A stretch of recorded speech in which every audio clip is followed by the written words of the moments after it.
സൂര്യനാഥം പറയുന്നത് ദശവായുക്കൾ, ദശനാഡികൾ, പ്രവർത്തന ശരീരം, 96 തത്വ പ്രവർത്തനം പറയുന്നത്. ഇവിടെ നിങ്ങളുടെ ശരീരത്തിൽ ഉള്ള പ്രവർത്തനം ദശനാഡികൾ 35 രൂപത്തിൽ പറയുന്നു.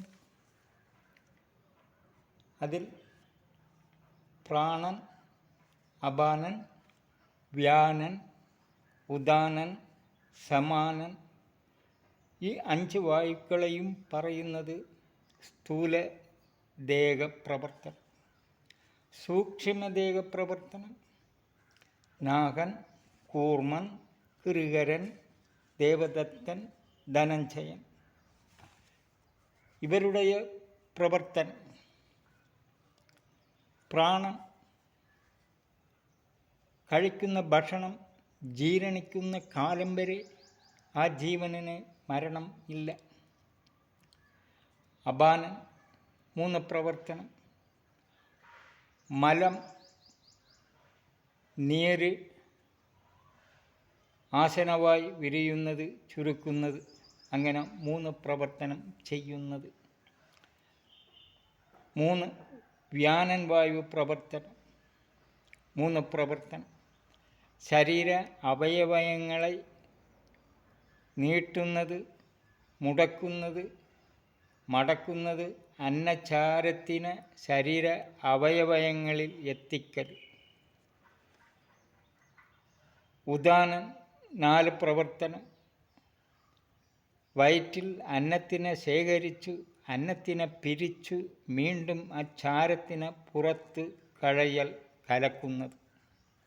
5 സമാനൻ വായു പ്രവർത്തനം മൊത്ത വായുക്കളെ ചിട്ടയിൽ നിർത്തി 6 രുചിയായി കഴിക്കുന്നത്.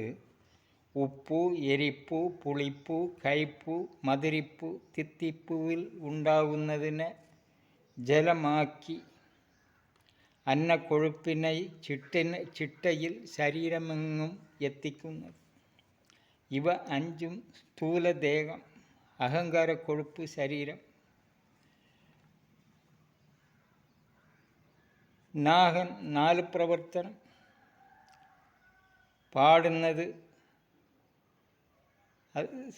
സ്വരം ഗീതമാക്കുന്നത്, കണ്ണിനെ തിറപ്പിക്കൽ, അഭിനയിപ്പിക്കൽ, മുടി ചിലിർപ്പിക്കൽ. കൂർമൻ വായു 4 പ്രവർത്തനം കൊട്ടാവി വിടൽ, വായമൂടൽ, കാഴ്ച കാണൽ, കണ്ണുനീര് വരുത്തൽ, 4 പ്രവർത്തനം.